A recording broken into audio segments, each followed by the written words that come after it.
Hello, Daniel and Gav here from IGN. Now we're going to discuss a brand new character that we're revealing for the game Yooka. Retro 64us.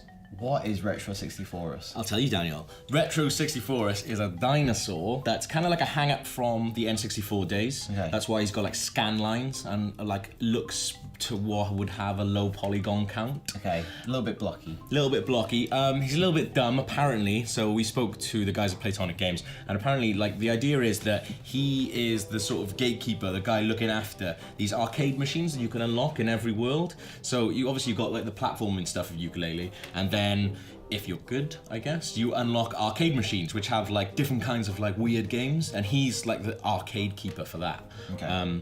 And he's been on shift for like 15 years, and he's waiting for someone to come and tell him his shift is over, but it's taken him 50 years. So as I said, he's a bit stupid. So he's both a literal and a figurative dinosaur. That's right, yes. See what they've done there? Like James Bond in his organisation. He's just waiting there for people to say that he's done a good job. It's quite sad, actually. Because he's not playable, he's an NPC. That's right, yeah. So it's just, I think it's a way for them to kind of have a bit of fun, and rather than just go, here's just, you know, the 3D platforming bit, they're gonna make these like weird little games themselves. Well, they haven't told us what games those are gonna be, but you would imagine if the character is N64. That's right, yeah. If he's the one who unlocks them, you imagine they're going to be throwbacks, or callbacks to some of the games that Rare made, in that classic era. Because you know, Platonic is comprised primarily of people who used to work at Rare during the classic N64 era. Yeah, and if you look, they sent us some like concept art for Retro 64s, and one of them actually, instead of wearing a medallion, he's actually got a tie, which is pretty much Donkey Kong's tie.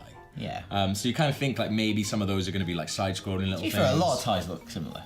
Yeah, not like your like, Flintstone novelty tie. Listen, all right, it's one that's like a piano or a fish. That you always wear on Fridays. Flag. No, but it's like one that looks giant, like DK's tie, I think. Does it have DK on it? Daniel Krupa. Yeah, I bet you loved that when you were a kid. Yeah. Well, yeah, obviously. Yeah. Yes, I did.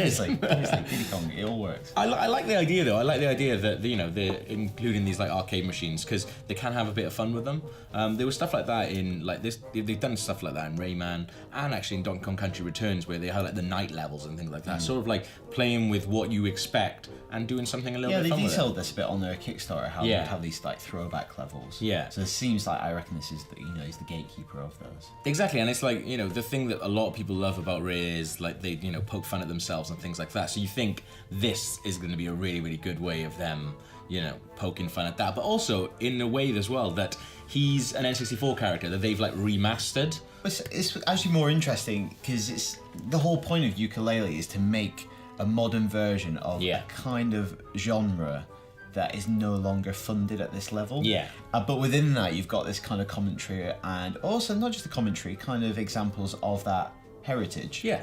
Which I think is really, really good. Yeah, they've done a really good job with it. But yeah, I kind of want to see what the arcade games are before I really decide if I like him or not. Okay, so that's the brand new character in Yooka. For more on the game, stay with us right here on IGN.